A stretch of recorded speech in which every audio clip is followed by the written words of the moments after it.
신경신학과 뇌파신학 그리고 호올로고스의 두 번째 시간을 시작하도록 하겠습니다.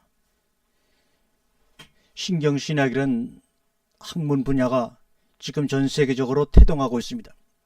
기도하는 수녀, 주문을 외는 시크교도, 명상하는 불교도의 두뇌를 스캔하면 보통 때와는 달리 전두엽, 고차원적 사고와 관련된 이 부분이 활성화된다는 어찌 보면 당연한 결과를 두고 신학이 신경학과 연결되어 있다고 주장을 하는 것이 바로 신경신학입니다. 매일 기도하고 명상하는 종교인들은 전두엽의 활성이 대체로 높게 나오는데 명상을 하지 않는 사람들조차 하루 15분간 8주간의 명상 훈련을 통해서 기억력을 10% 내지 15% 정도 향상시킬 수 있다는 시험 결과도 보여주고 있습니다.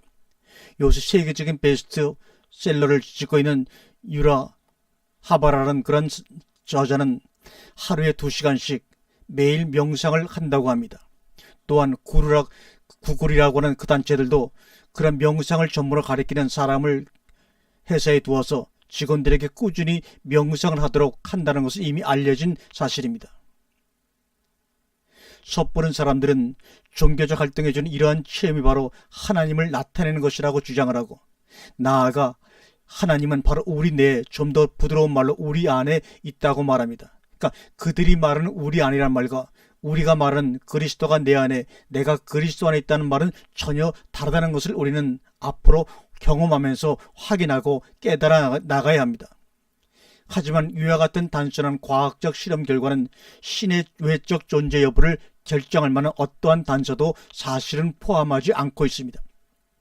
굳이 칸트의 인식론과 맥트리스라는 영화를 말하지 않아도 뇌의 무한한 능력과 사물에 대한 인식이 뇌라는 고유한 필터를 거친다는 점을 고려해보면 하나님을 만나는 체험이나 성령 체험, 거듭난 회심의 경험 등이 모두 뇌에서 분비되는 화학물질에 의한 속임수에 지나지 않는다는 주장이 그들의 입장에서는 그리 허황된 것만은 아닐 것입니다. 그러나 같은 논리로 뇌의 화학물질의 변화를 통해야만 신과 만나는 체험을 할 수 있다는 정반대 주장이 나올 수도 있습니다. 이것은 그들도 동의할 수 없는 내용이 아닐까요? 그렇다면 마약은 어떻습니까? 1950년대 헉슬리를 통해서 널리 알려진 LSD라는 환각물질은 많은 사람들에게 유토피아에 이르는 지름길이 되었고 지금도 적지 않은 사람들이 마약에 중독되어 있습니다. 명상을 하던 헉슬리처럼 임종을 맞이하는 순간에도 LSD 0.1mg, 이것은 치사량의 5배에 해당하는 양입니다. 0.1mg이나 근육에 맞든 뇌에서 일어나는 화학물질의 변화에 의해 사람들은 잠깐 또는 순간적인 천국을 구경하는 셈입니다. 어찌됐든 뇌과학자들은 다방면으로 신학의 영역을 침노하고 있습니다. 영적 체험이나 초자연적인 치유 등이 결국엔 뇌에 의한 속임수에 지나지 않는다고 밝혀질 날이 과연 올 것인가? 그렇다면 그때에는 우리 종교인들은, 우리 믿음의 사람들은 거기에 어떻게 반응해야 할 것인가? 우리는 미리 준비하고 있어야 합니다. 예전의 지동설과 지금의 진화론에 대응하는 자세로는 힘들 것 같은데 여기에 너무나도 목회자나 평신도들이나 신학자들이나 무관심하고 있으니 이 부족한 사람이 여기에 대해서 얘기를 하고 말씀을 나누며 준비를 하고 있는 것입니다. 이것을 이용한 적그리스도나 이단들이 등장할 것은, 아니 이미 등장하고 있습니다. 불을 보듯 뻔한 일인데도 불구하고 우리는 손 놓고 그냥 앉아있는 꼴입니다. 명상하면 뇌 전두엽이 발달해 감정 통제가 잘 된다, 이렇게 얘기합니다. 명상이나 기도를 할 때 뇌가 평상시보다 더욱 활성화된다는 연구 결과가 나왔습니다. 미국 토머스 제퍼슨과 대학의 신경학자 앤드류 뉴버거 박사팀은 종교활동이 뇌에 어떤 변화를 주는지를 알아보기 위해 티베트 승려들의 뇌를 평상시와 명상할 때로 구분해서 촬영했더니 명상할 때는 뇌 전두엽이 평상시보다 훨씬 활성화하는 것으로 나타났습니다. 연구진들은 깊은 생각에 잠기는 명상을 할 때 뇌는 놀라울 정도의 활동력을 보인다며 특히 전두엽 부분에 전측 대상회가 활성화하는 것으로 나타났다고 말합니다. 뇌 전측 대상회는 전두엽 한가운데 있으며 감정과 행동을 통제하는 역할을 하는 것이 바로 뇌 전측 대상입니다. 한편 신경신학은 지금까지 신학을 과학과 연결시킬 수 없다는 목소리 때문에 학문으로 인정을 받고 있지 못했습니다.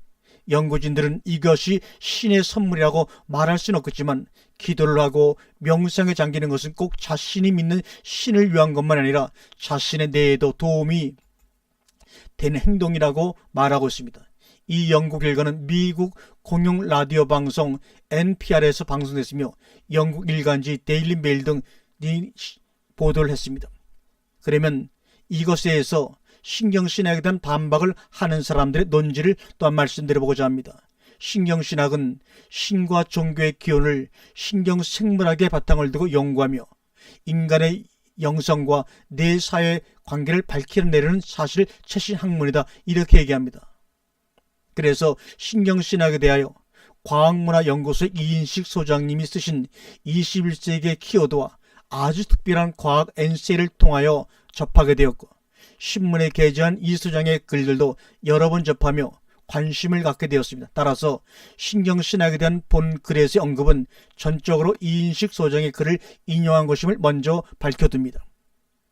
그의 양력에 대해는 서울공대 전자공학과 출신이며 과학에 대한 많은 저서와 여러 신문 잡지의 칼럼을 쓰고 있다는 정도로 소개를 하고 시작하겠습니다.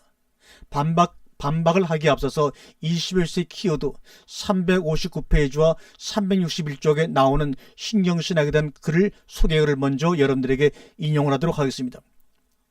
신경신학의 중심 인물인 미국 앤드류 뉴버거 교수는 최첨단 영상기술을 사용하여 명상에 빠진 티베트 불교 신자와 기도에 몰두하는 로마 카톨릭 교회 프란치스코 수녀가 아주 강렬한 종교적 체험의 순간에 도달할 때 뇌의 상태를 촬영하였습니다.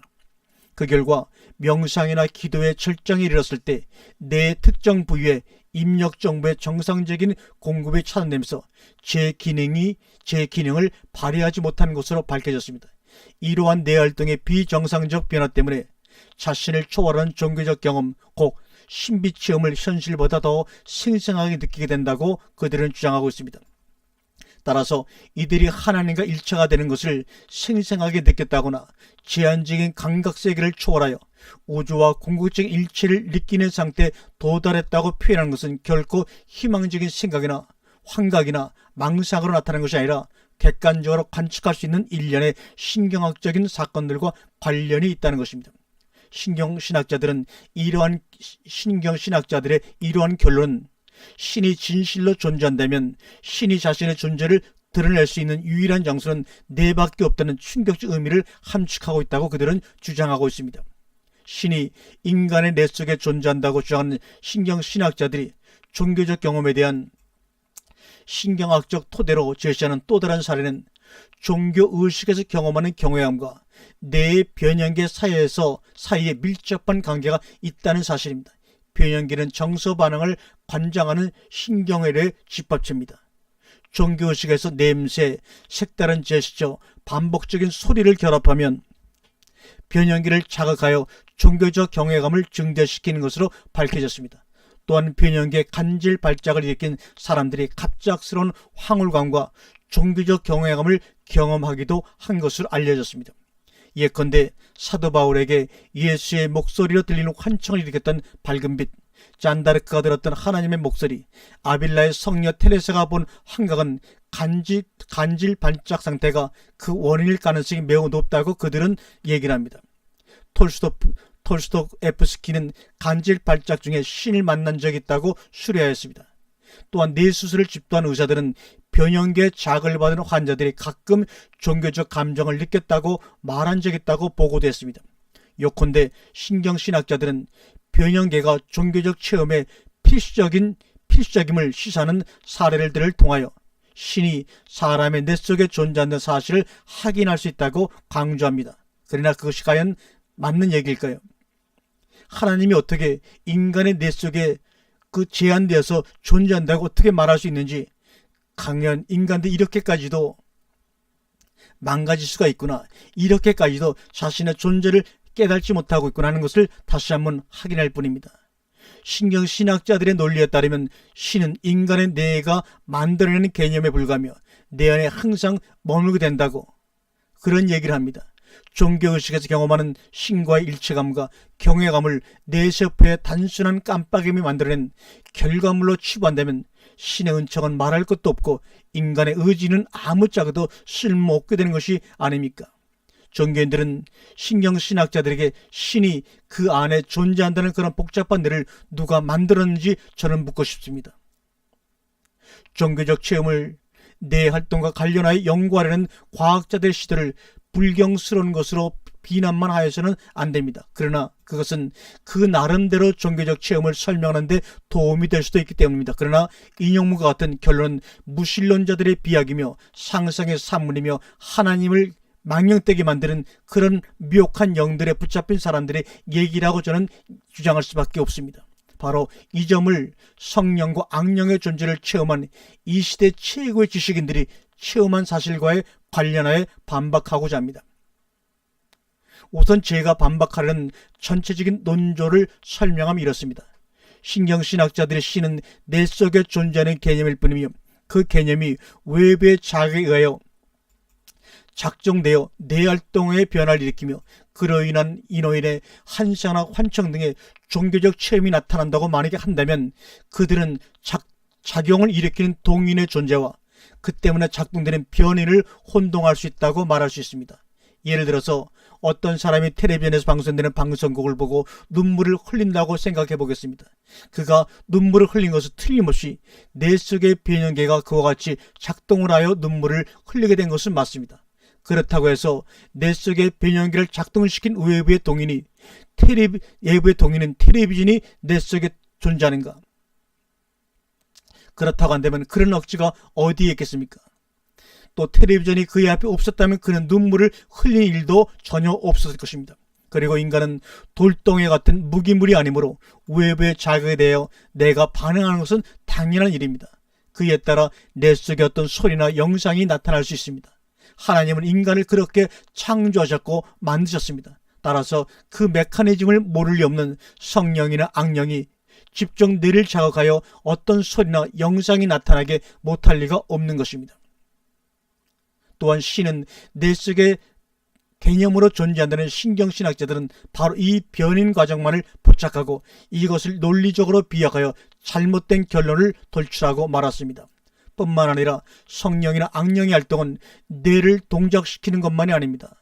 뇌의 작용과는 전혀 상관없이 집적 물체에 작용하여 움직이게 하거나 움직이지 못하게 하기도 하고 몸의 한부가 뇌의 작용과는 전혀 상관없이 순간적으로 치유되게 하거나 병들게 할 수도 있는 것입니다.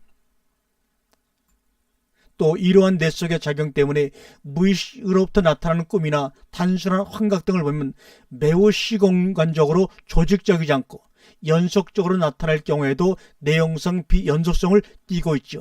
그러나 성령이나 악령이 동일이 되는 경우에는 매우 조직적이고 연속적이어서 그러한 가정을 프로그램한 어떤 동일의 존재를 상정하지 않을 수가 없는 것입니다. 그렇다고 해서 제가 신경신학자들의 견해를 전면 부인하는 것은 아닙니다. 경우에 따라서는 외부의 자극이 그런 뇌 속의 일련의 반응을 일으킬 수도 있습니다.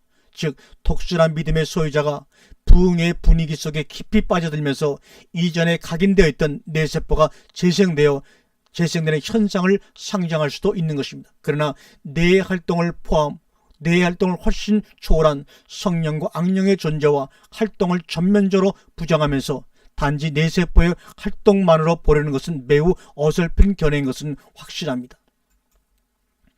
성당이나 절에서 신자들이 기도와 명상을 통해 절대자와 영적으로 일체감을 느끼는 신비체험을 할 때 내 안에서 일어나는 현상을 설명하는 연구가 성과를 거두고 있는 것은 사실입니다.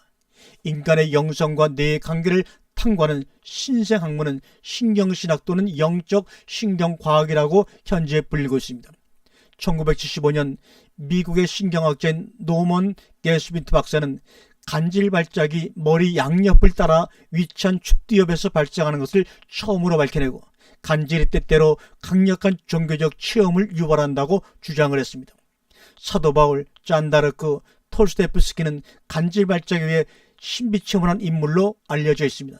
바울에게 예수의 목소리 들리는 환청을 일으켰던 밝은 빛, 짠다르가 들었던 하나님의 목소리, 톨스토예프스키가 적견했던 신의 모습은 간질 발작 상태에서 체험한 것으로 그들은 주장을 합니다. 캘리포니아 대학의 신경과학자인 밀라야누 야마찬드라는 실험을 통해 축디업 간질병 환자가 종교적 언어에 대해 유별나게 뚜렷한 정서 반응을 나타내는 현상을 확인했습니다. 그는 1998년 9월에 펴낸 두뇌 속의 유희령에서 정서를 관장하는 변형계 역할을 강조했습니다. 축디업과 변형계를 연결하는 신경혈액망을 강하면 간질병 환자들이 종교적 감정을 느끼게 된다고 주장을 했습니다.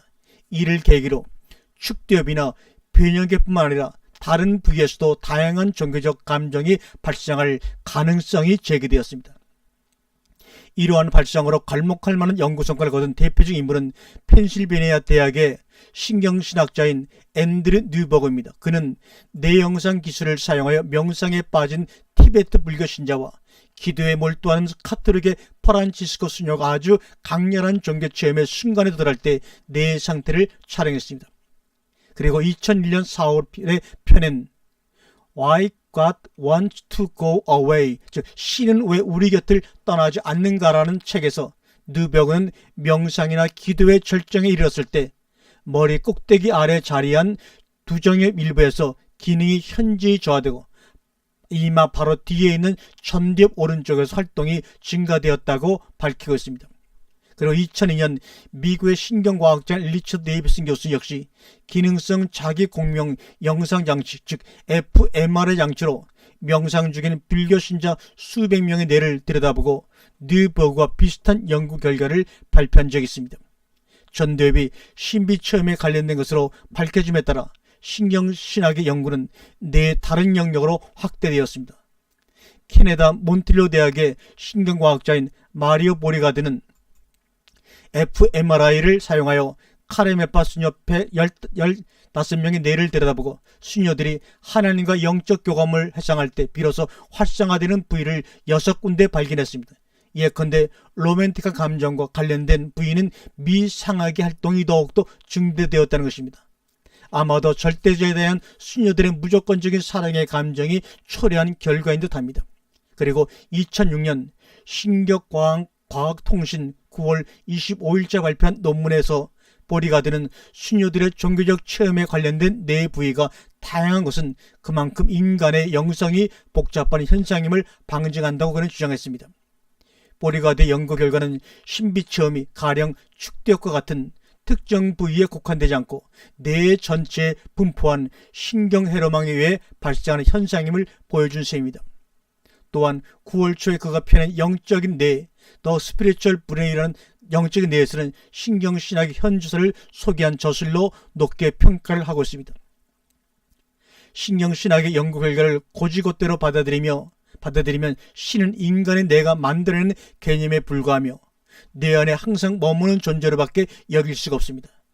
신앙생활에서 경험하는 신과의 일체감과 경외감을 단순히 뇌 세포의 전기화학적 깜빡임이 만들어낸 결과물로 치부한다면 신의 은총은 말할 것도 없고 인간의 의지는 아무짝에도 쓸모가 없게 될 것입니다. 그러나 카르메파 수녀들이 하나님을 떠올릴 때 비로소 뇌에서 그런 반응이 일어날 수 있었음을 상기한다면 신경신학의 연구 결과가 신의 존재 여부를 판가름할 수 있다고 생각하는 것처럼 성급한 판단은 없을 줄 압니다. 바로 이러한 신경신학의 연구를 바탕으로 4차원 산업혁명에서는 하나님을 부정하는, 그야말로 정말로 하나님이 없다고 할 정도로 그것을 증명하는 연구의 논리로 이것들이 쓰여지지 않을까 다만 걱정하고 있는 것뿐입니다. 다시 말합니다. 신들은 인간의 뇌 속에 있는가? 아니면 인간의 뇌가 만들어낸 허상에 불과한가? 이것을 사실로 받아들이는 사람들이 점점 많아지고 있습니다. 19년 전 3월 어느 일요일 아침 제임스 오스틴 박사는 런던에서 지하철을 기다리다가 철로에서 시선을 돌려 템즈강을 바라보았습니다. 영국에서 안식년을 취하고 있던 이 신경학자 눈에 들어온 곳은 평소와 다름없는 아름다운 풍경이었습니다.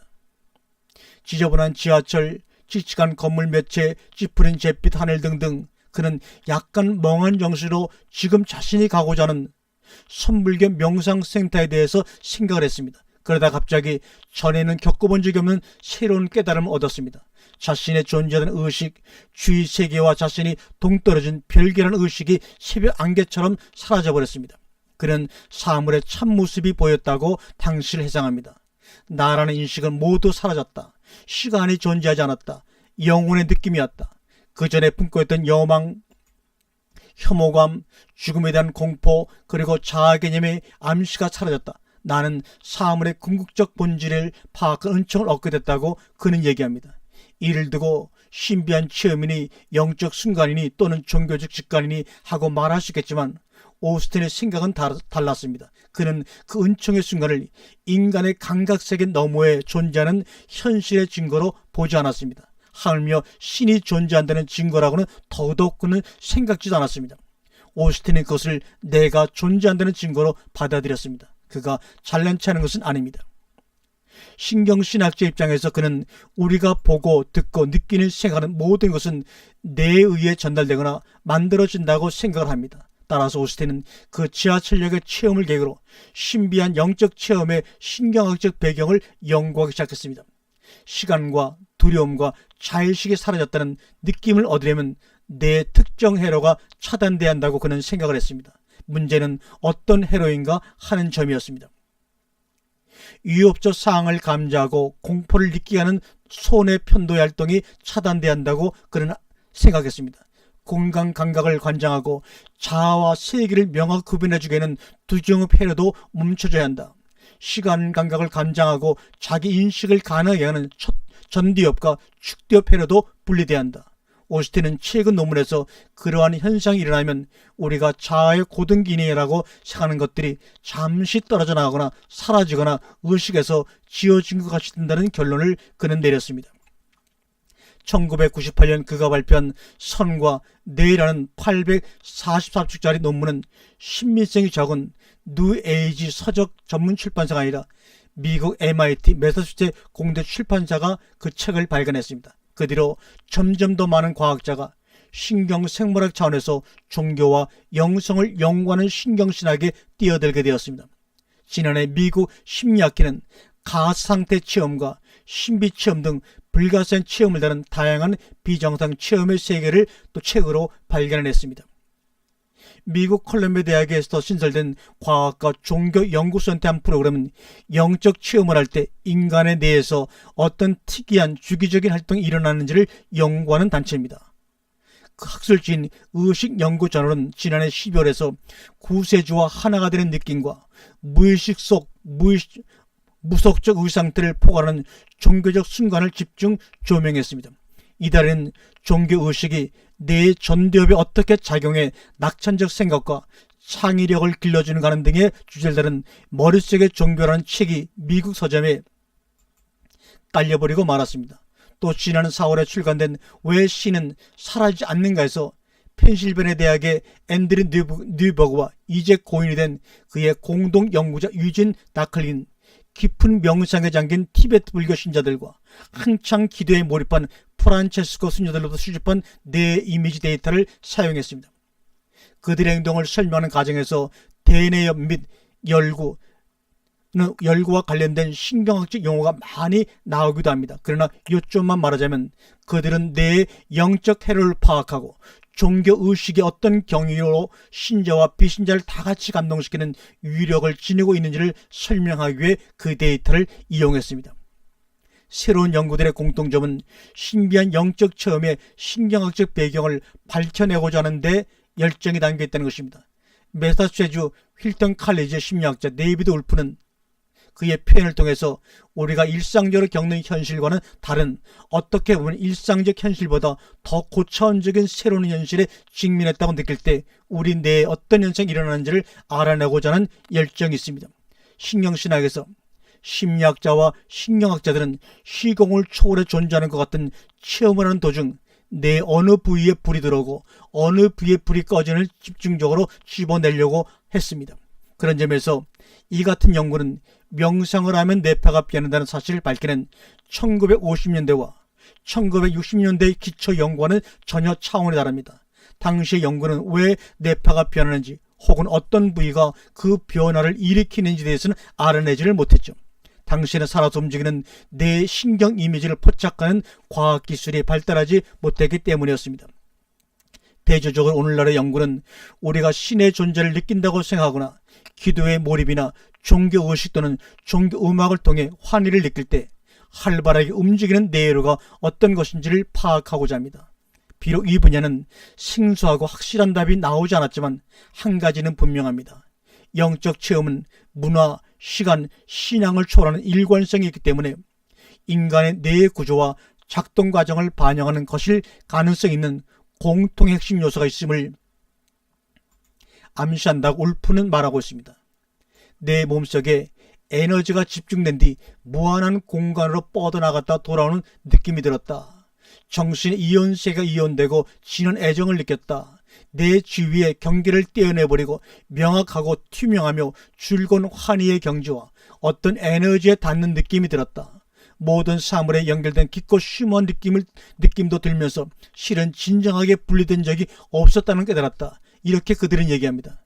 이상은 앤드류 뉴백의 동료 마이클 제이 베인 박사가 티베트 불교 명상을 수련하면서 초월적 순간의 느낌을 묘사한 글입니다. 베임은 14세인 1969년부터 티베트 불교 명상을 수련해온 사람입니다. 어릴 적부터 신의 존재에 대해 궁금증을 갖고 있던 그는 뉴버그에게 그 자신의 뇌를 연구해달라고 부탁을 했습니다. 펜실베니아 대학에서 방사학을 연구하는 뉴버그는 유진 다클리와 팀을 이뤄 영적 체험 도중 뇌의 부위가 어느 부위가 어떻게 활성화되는지를 발견하기 위해 영상 기술을 활용하기로 결정했습니다. 과학자들은 베임과 다른 티베트 불교 신자 7명을 연구대상으로 선정했습니다. 모두가 다 숙련된 명상 전문가들이었습니다. 보통 우리가 명상을 할 때 베임은 촛불 몇 개만 켜고 제스민 향이 은은하게 펴지는 작고 어두운 방바닥에 앉았습니다. 옆에는 녹군을 놓아두었습니다. 그는 머릿속의 이미지에 집중하면서 계속 초점을 맞춰 본인이 말하는 진정한 내적 자아가 발현될 때까지 의식을 깊게 가라앉혔습니다. 베임은 나중에 시공간을 초월한 느낌이 들었다. 세상 만인과 만물의 일부가 된 느낌이었다고 말하였습니다. 영적 집중도가 정점에 이르렀을 때 그는 옆에 녹군을 잡아당겼습니다.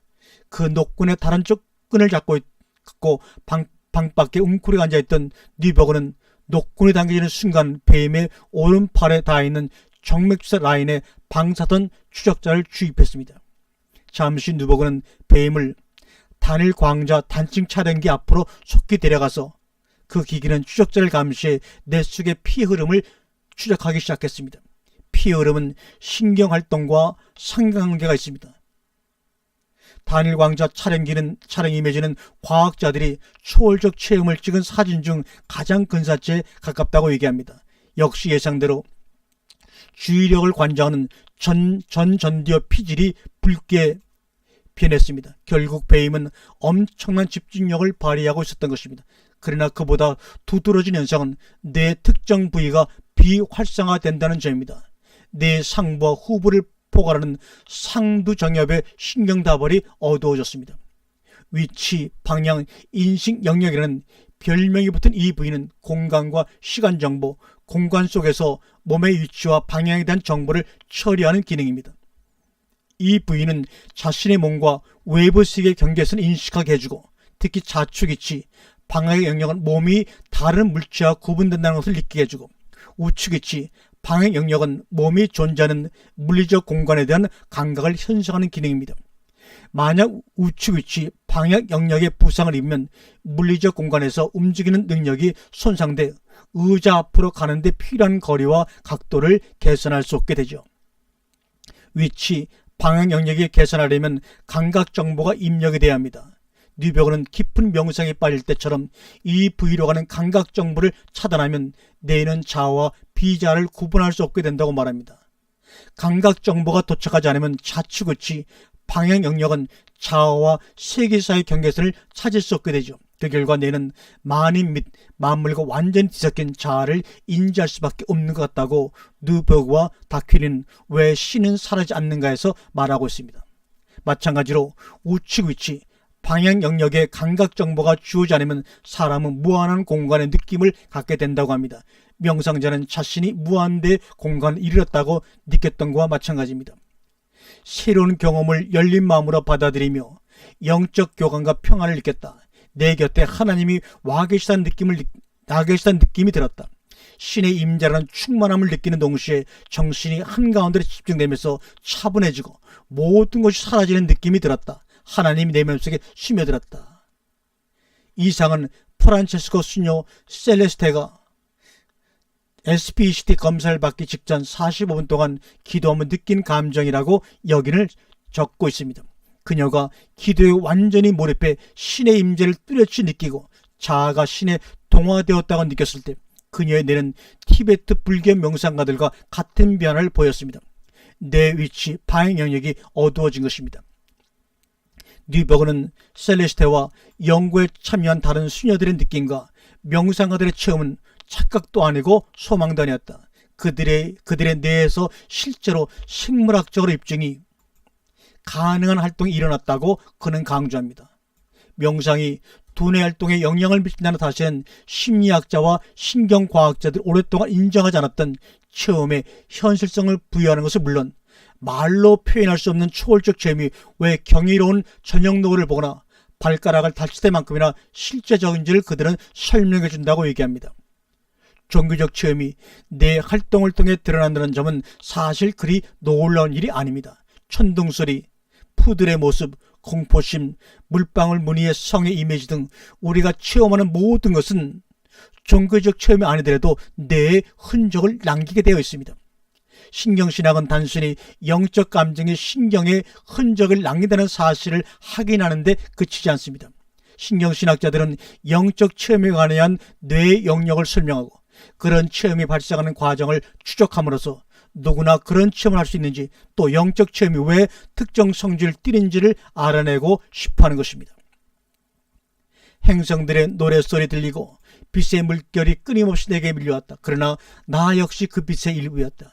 이제 별개의 나는 존재하지 않는다. 나는 우주의 구조를 들여다보았다. 지식을 넘어서는 깨달음을 얻고 모든 것을 일견하는 느낌이었다. 이상은 작가 소피 포엠이 1997년 출간된 자신의 저서 황홀한 여행에서 마추픽추 유적지를 방문했을 때 체험을 기술한 내용입니다. 당시 그녀의 뇌를 SPCT로 검사해 위치, 방향 영역이 작동하지 않고 있었음을 확인해줄 과학자는 없었지만 정지 상태였음은 거의 확실합니다. 어떤 체험이 신경과 관계가 있다고 해서 그 체험이 다만 뇌 안에서만 존재한다거나 현실과는 무관한 뇌 활동의 허구라는 뜻은 아닙니다. 애플파이를 먹을 때를 생각해 보십시오. 뇌 후각기관은 계피와 과일의 향기를 기록합니다. 체지각 피질은 혀와 입술을 통해 얇은 파이 껍질을 감지합니다.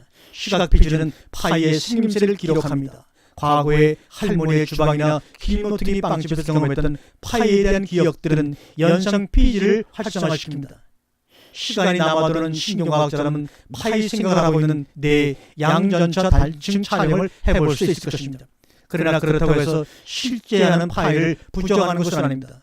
뉴버그는 영적 체험들이 분명히 뇌 활동과 관계가 있다고 해서 그런 체험들이 신경적 현상에 불과하다는 뜻은 아닙니다.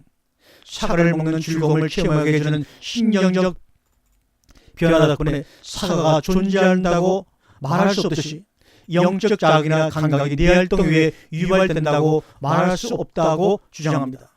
말할 수는 없다고 주장합니다. 요컨대 영적 체험과 결부된 신경의 변화와 관련해 내가 그런 체험을 유발하는 것인지 아니면 실제는 영적 현실을 감지하는 것인지 규명할 방법은 없다고 그는 말합니다. 그럼 뭡니까? 실은 파이 맛을 느낄 때 관여하는 뇌 일부 영역이 종교적 체험과 같이 만들어낸다는 것이죠. 십자가나 토라, 유다 경전을 보면 종교적 경외감을 느끼는 것은 눈으로 본 것으로 해석하고 이미지를 감정과 기억에 연결시키는 뇌 시각 연상 영역이 그런 이미지를 감정에 연결시키는 법을 배웠기 때문이지 배웠지 않았다면 또는 그런 게 없다면 그런 경외감을 일으키지 않을 것입니다. 기도나 종교의식 때 나타나는 환영도 역시 연상 영역에서 발생합니다. 축두엽이라는 것은 뇌 측면에 위치하여 언어, 개인적 사고, 연상을 담당하는데 축두엽의 전기 자극은 환각을 만들어냅니다. 이 부위들의 전기활동이 비정상적으로 폭발하면서 일어나는 축두엽의 간질은 이 현상을 극한으로 몰고 가죠. 일부 연구에 따르면 축두엽 관절과 깊은 신앙심과의 상관성 여부는 의심스럽지만 그런 상태에서 잔다르크의 스타일의 강력한 종교적 환영과 한층이 유발되는 결과가 나온 연구도 있습니다. 소설가 마크 솔즈먼은 신간 Lying Awake에서 여러 해 동안 신의 존재를 느끼지 못하다가 환각을 느끼기 시작하는 수녀의 얘기를 다룬 소설입니다. 그 원인은 축두엽 관절입니다. 소설 주인공인 십자가의 요한 수녀는 수술 여부를 결정해야 합니다. 수술을 받으면 병은 고칠지 몰라도 신의 환영까지 사라지리라는 것이 고민입니다. 톨스토예프스키, 성 바울, 아베사의 성 테레사, 프루스트 등의 위인들도 축두엽 간질에 시달리며 영적인 것을 집탁했던 것으로 알려져 있습니다. 축두엽 간질은 흔치 않은 병이지만 연구자들은 전기활동이 집중적으로 폭발하는 현상인 축두엽 과도 전류를 통해 심리 체험을 하는 것인지도 모른다고 추측을 합니다. 캐나다의 로렌시언 대학의 마이클 퍼시 교수는 이 가설을 시험하기 위해 지원자의 머리에 전자석이 장착된 헬멧을 씌웠습니다. 헬멧은 컴퓨터 모니터와 비슷한 정도의 약한 자기장을 발생시켰습니다. 퍼신저는 자기장의 축두엽에서 집중적 전기활동을 자극한다는 것을 발견했습니다. 그에 따라 지원자들은 초자연적 혹은 영적 체험, 즉 유체 이탈 현상이나 연기를 느꼈다고 말합니다. 퍼신저는 종교적 체험은 축두엽의 소규모의 전류 폭풍 현상이 일어나 발생하는 것이며 그 같은 폭풍은 불안감, 개인적인 위기, 산소 부족, 철당 그리고 단순한 필요에 의해 유발된다고 그는 추측을 했습니다. 그런 순간에 신을 발견하는 사람들이 나온 이유를 설명해 주는 것입니다. 왜 하필이면 축두엽일까? 퍼신저는 인간의 자축두엽이 자의식을 유지하는 역할을 하는 것으로 추측을 합니다. 자축두엽에 자극이 가해지면 우축두엽은 정지 상태에 있을 경우 자축두엽은 그것을 연기나 유체 이탈 또는 신의 존재로 해석한다고 그들은 얘기합니다. 나는 바닷가에 홀로 있었다. 개체적 존재의 고독으로부터 모든 것과 하나가 된 의식으로 돌아가는 기분을 느꼈다. 땅과 하늘과 바다가 조화의 둘레를 에워싸 쌓은 하나의 방대한 세계가 되어버렸다. 내 자신이 그들과 하나임을 느꼈다. 이 얘기는 1900년도 독일 철학자 말다 폰 메이제무르크에서란 얘기입니다. 그러나 이런 체험을 누구나 할 수 있는 것일까? 뉴욕시 헌터 대학에서 비교 종교학을 연구하는 로버트 케이시 포먼은 명상을 하는 사람이 누구나 그런 경험을 하는 것은 아니다. 유전적으로나 체질적으로 신비한 능력을 갖기 쉬운 사람이 있을지 모른다고 말했습니다. 신비 체험을 하기 쉬운 사람은 일반적으로 새로운 경험을 잘 받아들이는 경향이 있습니다. 대체로 창의적이고 혁신적이며 관심 분야가 넓고 모호한 것을 잘 수용하는 경향이 있다는 얘기입니다. 그들은 또 환상을 쫓는 경향이 있어 상상과 실제 사건을 구별하는 판단 과정을 중지시키는 능력이 있는 것으로 보인다고 데이비드 울프는 말하고 있습니다. 그는 모든 인간들에게 영적 체험을 전달하는 내로가 있어 아마도 대다수 인간이 그런 체험을 할 능력을 갖고 있을 것이다 그렇게 얘기합니다. 그러나 그런 가능성을 저지할 수 있습니다. 이성적이고 통제력이 있으면 쉽게 공상에 빠지지 않는 사람이라면 그런 체험을 거부할 것이라고 말합니다. 1960년 이래 계속된 연구에 따르면 응답자의 30%에서 40% 정도는 적어도 한두 번은 유체 이탈과 같은 강력한 영적 심해가 갖고 있는 현상을 경험한 적이 있다고 말하고 있습니다. 1990년도 갤럽 조사에 따르면 미국 성인의 53%는 갑작스러운 종교적 깨달음이나 통찰력의 순간을 겪어봤다고 응답했습니다. 심리적 체험의 보고서에는 교육, 소준, 나이, 수준에 따라서 40, 50대가 가장 많았다고 발표하고 있습니다. 그러나 나라서 금성을 가지 못하듯 그런 체험을 하지 못하는 사람이 많은 것 같습니다. 1999년대 한 가지 설명이 나옵니다. 호주의 연구자들은 신비스러운 영적 체험을 보고한 사람들은 대체로 특이할 정도로 용이하게 잠재의식에 접근하는 경향이 있다는 것을 발견했습니다. 에드레 대학의 심리학자 마이클 실버는 무의식적 사고가 좀 더 쉽게 의식적으로 침투하는 경향이 있는 사람에게서 영적 체험과의 연관성을 발견했다고 말하고 있습니다.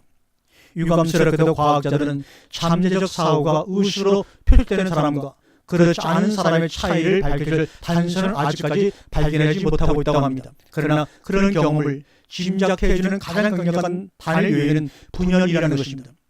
분열 상태에서는 뇌의 다른 부분들이 각기 따로 놉니다. 불가사의 현상을 파헤치는 데 전념하는 스케틱스 소사이티의 마이클 서머 소장은 최면수를 잘 설명해준 이 이론의 신비 체험도 설명해 줄 수 있을 것이다. 일부 모듈이 나머지 피로부터 분리되면서 뇌에 정말 무슨 일이 벌어지는 것 같다고 말합니다. 이 분열은 하나 이상의 뇌 영역에서 특이한 전기활동이 발생한다는 것을 보여주는 것인지도 모른다고 얘기를 합니다. 1997년 신경학자 빌라야누르 라만 찬드라는 신경과학 연례총회에서 종교적 체험에는 신경 기반이 존재한다고 그는 말했습니다. 그의 잠정 결론은 종교적 감정의 깊이, 즉 신앙심은 축디업 전기활동의 자연적 증대에 달렸을 가능성을 제시합니다. 흥미롭게도 축디업은 언어인식 능력에도 중요한 역할을 수행하는 것 같다. 영적 체험 중 가장 흔한 것은 신의 음성을 듣는 것이라고 말합니다. 내부의 소리, 본인이 하는 말임을 알고 있는 머릿속에서 작은 목소리를 얘기합니다. 내부의 소리를 외부의 소리로 착각할 때 그런 일이 발생하는 것 같다고 얘기합니다. 그런 체험을 하는 동안 언어 생산을 담당하는 뇌의 물로카 영역에 불이 켜집니다.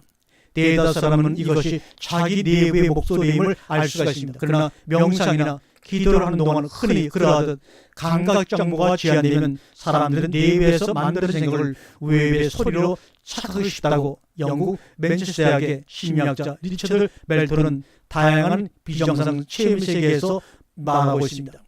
스트레스나 감정을 자극하는 것도 음성의 발생지를 찾는 뇌 기능에 지장을 줄 수 있다고 멘트는 덧붙입니다. 1998년에 한 연구에서 과학자들은 환경에서 음성이나 소리를 들었을 때 또는 환청이 들릴 때 우전띠라는 뇌의 특정 영역이 작동을 개시한다는 것을 알아냈습니다. 그러나 무언가가 들린다고 상상하고 그것이 자신의 뇌에서 나온 것이라고 확신할 경우에는 작동하지 않았다고 합니다. 이 부위가 외부 소리 인식 기능이 있는 신경회를 갖고 있는지 모른다고 벤트를 말합니다. 거기에 불이 잘못 들어오면 우리는 방금 들은 소리를 밖에서 난 것이라고 착각할 수가 있습니다.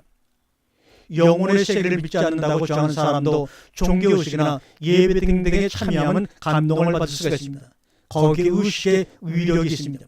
북을 치고 춤을 추며 주문을 외우는 모든 행위는 신체 움직임을 포함해 하나의 진한 감각적 자극 원천에 정신을 집중시키게 만들죠.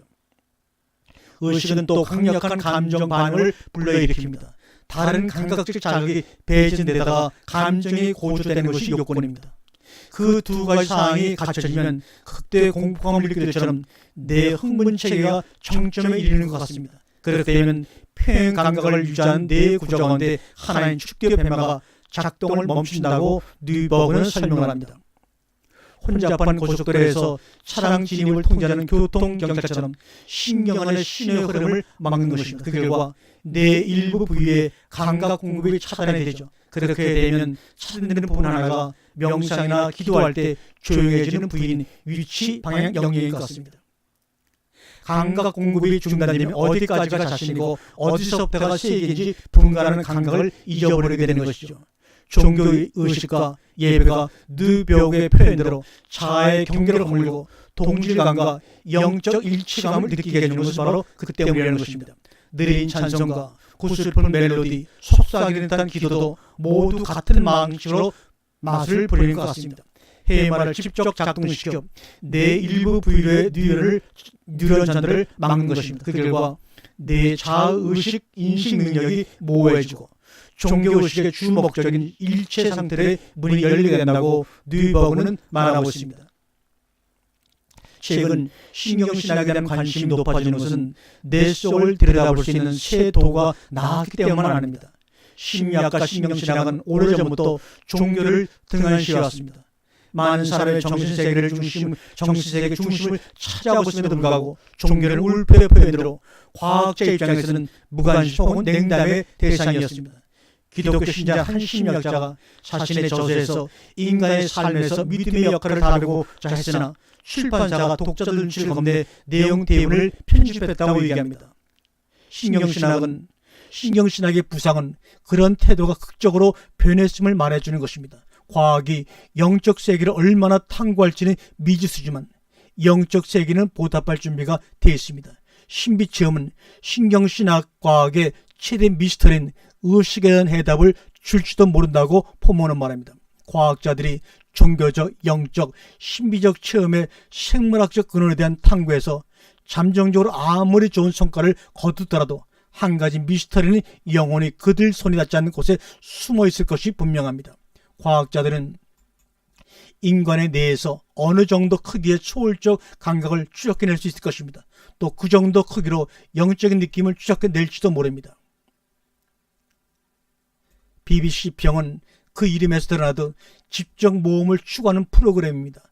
지금이야 지구가 둥글다는 것이 아주 당연한 사실로 받아들이고 있지만 몇백 년 전만 해도 지구는 평평한 곳이었고 그런 상황에서 지평선에 다가간다는 것은 목숨을 건 모험이 아닐 수가 없던 시대가 있었습니다. 지구가 둥글다고 주장한다거나 지구가 태양을 중심으로 돈다고 주장하는 것은 지평선 넘어 낭떠러지로 떨어지는 것이 않더라도 체제 안에서 목숨을 걸어야 하는 그런 행동이었습니다. 지평을 넓히는 일은 그만큼 힘들고 벅찬 일입니다. 지금은 예전처럼 지평을 넓히는 일에 목숨까지는 걸지 않는다라도 적잖은 고난을 감내하고 외로움을 감내해내야 합니다. BBC 평은 언론에 고유한 사명에 관한 지평을 넓히는 작업을 묵묵히 수행하는 프로그램 중에 하나입니다. 얼마 전 BBC 평의 다큐멘터리 인간적인 사형제도를 찾아를 소개하는 글을 올렸습니다. 어떤 분이 대단히 흥분해서 댓글을 올렸습니다. 알몸 졸업식 뒤풀이에 대한 글에 대해서도 많은 분들이 화를 내었습니다. 사실 그 글의 요지는 사람에 따라 도덕에 대한 기준이 다르다는 것이었고 알몸 졸업식도 보는 사람에 따라 부도덕하게 느낄 수도 있고 그렇지 않을 수 있다는 것이었습니다. 물론 많은 분들이 이 글을 정확하게 읽으셨고 흥분한 댓글에 오해를 저 대신 반박을 해주셨습니다. 이번에 소개할 BBC 평의 다큐멘터리는 종교적 신념에 대한 글입니다. 이 부분 역시 아주 민감한 사안이 될 수가 있습니다. 종교를 신경과학으로 연구하는 학자가 있는데 심지어 부인이 이혼하겠다고까지 협박을 했다고 합니다. 바로 대표적인 무신론자인 여러분이 너무나 잘 아는 리처드 도키슨 역시 심한 인신공격에 시달리고 있습니다. BBC 평에 대해서 소개한 내용은 신경신학에 대한 내용입니다. 어딘가 잘 안 맞는다는 느낌이 드실 것입니다. 신경과학과 신학을 결합했기 때문입니다. 종교도 사람의 사활동의 일부이고 뇌 작동 범위에 든다면 종교 현상에 대해 과학적으로 탐구할 수 있습니다. 서론이 길었습니다. 결론을 이야기하자면 신비적 종교 체험은 뇌의 특정한 작용이라는 것입니다. 우리의 뇌는 각 부분별로 기능이 나누어 있고 서로 긴밀하게 상호작용을 합니다. 예를 들어 머리 뒤쪽에 있는 후두엽이라는 부위는 시각 정보를 처리하는데 이 부분이 잘못되면 사물을 볼 수 없지요. 후두엽 앞에 있는 두정엽이라는 부분은 시각 정보를 비롯한 각종 감각 정보를 종합하고 해석하는 역할을 합니다. 따라서 이 부분이 잘못되면 사물은 볼 수 있어도 그게 뭔지를 알 수가 없습니다. 또 두정엽 아래에 있는 축두엽은 청각 정보를 처리합니다. 축두엽에 문제가 생기면 말을 알아듣지를 못하죠. 물론 두정엽과 축두엽 이외에도 하는 일이 많습니다. 종교적 신념도 두정엽과 축두엽이 관여하는 여러 가지 기능 중에 하나입니다. 축두엽이 지나치게 많이 작동하면 초월적 존재를 느끼게 되고 두정엽이 작동하지 않으면 자아의 존재감이 사라집니다. 신경과학의 발달에 그러했듯 종교 현상에 대한 신경과학자들의 탐구도 뇌 질환을 갖고 있는 사람들에서부터 시작이 되었던 것입니다. 간질은 뇌 특정 부위가 과도하게 작동할 때 생기는데 축두엽이 과도하게 작동하면 축두엽 간질이 됩니다. 축두엽 간질 환자가 종교 현상을 탐구하는데 관심을 끈 이유는 이들이 종교적 환상을 체험하기 때문이죠. 과학자들은 축두엽과 종교적 환상 사이에 관계가 있을 것이라고 여겼습니다. 유명한 신경과학자인 라마찬드란 박사가 간단한 시험을 했습니다. 보통 사람들은 성과 관련된 단어를 보면 흥분합니다. 그런데 축두엽 간질 환자들은 성과 관련된 단어에 대해서도 무덤덤하고 신이나 성경과 같은 종교적 단어를 보면 흥분합니다. 즉 축두엽 간질 환자는 종교적 금욕을 통해 쾌락을 얻을 수 있다고 할 수 있습니다. 이쯤 되면 축디어 관질은 병이라기보다 특수한 능력이라고 해야 더 정확할 것 같습니다. 사실 역사적으로 많은 천재들이 정신분열이나 자폐증 환자였던 것 같이 말입니다. 마이클 퍼싱거 박사는 더 직접적으로 증명하는 시험을 했습니다. 실험 방법은 다음과 같습니다. 헬멧에 약한 전기장을 발생시킬 수 있는 장치를 답니다. 따라 피험자는 그 헬멧을 쓰고 방에 혼자 들어갑니다. 시험자는 임의로 오른쪽 혹은 양쪽 특지엽에 전기장을 발생시킵니다. 피험자의 80%가 전기장을 축디엽에 발생시켰을 때 신비한 존재감이 느껴진다고 말했습니다. 퍼싱거 박사는 이런 종교적인 체험이 단지 제도권 종교에만 국한된 것이 아니라고 합니다. 내가 어떻게 해석하느냐에 따라서 종교적 체험이 될 수가 있고 유령에 대한 공포가 될 수도 있다고 합니다. 실제로 퍼싱거 박사는 밤마다 유령 공포에 시달리는 한 소녀를 방문했습니다. 그 소녀의 방에서 퍼싱거 박사가 시험에 사용한 것과 유사한 전기기장을 찾기 위해서 했습니다. 소녀의 머리맡에 있는 전자시계에서 유사한 전자기장을 찾았고 그 시계를 지우자 그 소녀는 더 이상 유령 공포에 시달리지 않았습니다. 사람마다 전자기장에 대한 민감도가 다른데 그 소녀는 아주 예민한 사람이었다는 것이죠. 실제로 퍼싱거 박사의 실험에서 20%는 신비한 체험을 하지 않습니다. 즉 축디엽이 전자기에 둔감한 사람은 종교적 체험을 하지 않는다는 겁니다. 퍼싱거 박사는 유명한 무신론자인 리처드 도키슨도 시험에 초대했습니다. 역시 도키슨은 아무런 반응을 보이지 않았습니다. 그가 무신론자인 이유도 다 그의 두뇌에 있었던 것이라고 퍼싱거 박사는 말합니다. 축디엽만이 종교적 체험의 전부가 아니라고 합니다. 초월적 존재 앞에 개인이라는 자아감이 미미해져야 하니까요. 이를 위해 BBC는 깊은 명상 단계에 몰입했을 때 뇌를 촬영했습니다. 두종엽의 활동이 미미해지는 현상을 확인했습니다. 두종엽은 몸에 들어오는 감각을 종합하는 것인데 자아감을 느끼게 하는 것입니다. 내가 팔을 움직였을 때 어떤 느낌을 받았을 때 그게 나의 움직임인지 나의 느낌인지 알게 해주는 것이 바로 두종엽입니다. 즉 두종엽의 활동이 미미해진다는 것은 자아감이 많이 줄었다는 것이죠. 실제로 불교의 명상 단계를 높여갈수록 자아를 확대해갑니다. 개인의 몸에 대한 자아에서 가족, 친구, 이웃, 심지어 원수까지 말입니다. 궁극적으로 자아를 미물 및 자인애가 작정하는데 결국 이제 자아를 버리는 과정이죠. 그게 바로 두종엽의 활동과 관계가 있었던 것이라고 말합니다. 종합하면 종교적 체험은 축디엽이 활성화하면서 초월적 존재를 느낀과 동시에 두종엽의 활동이 줄면서 자아감이 약해지는 현상이라고 할 수 있다고 말합니다. 그렇다면 인간에게 왜 종교적 체험을 하는 능력이 생겼을까요? BBC는 종교를 갖는 것이 진화와 생존에 유리한 측면이 있다고 설명합니다. 개인적으로 종교를 갖는 것이 건강하게 오래 사는 것에 도움이 된다고 말합니다. 사회를 유지하는 데도 종교가 아주 큰 역할을 하고요. 건강하게 오래 살면 자손이 많고 그만큼 그런 유전자가 널리 퍼지는 것이죠. 진화론을 공격하는 일부 기독교와 해교들도 결국 진화의 산물이었구나고 그들은 얘기합니다. 물론 과도한 종교적 믿음은 개인뿐만 아니라 사회를 파멸을 이끌지만 말입니다. 이런 이유로 인류는 종교적 신념에 대한 균형 잡힌 태도가 필요한 것이고 리처드 도키스와 같은 무신론자 유전자도 남아있는 게 아닐까 생각을 합니다. 그렇다면 현대 신경과학은 초월적 존재가 전적으로 사람의 두뇌 작용의 결과라고 단정하는 것일까요? 그렇지 않습니다. 어떤 과학도 자연현상을 단정하지 않습니다. 과학이라는 현상에 대한 근거 있는 해석입니다. 과학이라는 현상은 현상에 대한 근거 있는 해석을 얘기하는 것입니다. 그 해석은 오류 가능성이 있는 것이고 또 초월적 존재의 오류 가능성은 없습니다. 따라서 초월적 존재 자체는 과학의 탐구 대상이 될 수가 없는 것입니다. 과학의 탐구 대상은 인간과 인간 사이가 보여주는 종교 현상입니다. 종교 현상 자체는 초월적 존재 자체가 아닙니다. 많은 종교인들이 혼동하는 것이 바로 이 점입니다. 인간들이 만들어낸 종교 현상에 대해 말하는데 초월적 존재를 부정한다고 홍보합니다. 종교 현상이 뇌의 작용이라는 점은 분명합니다.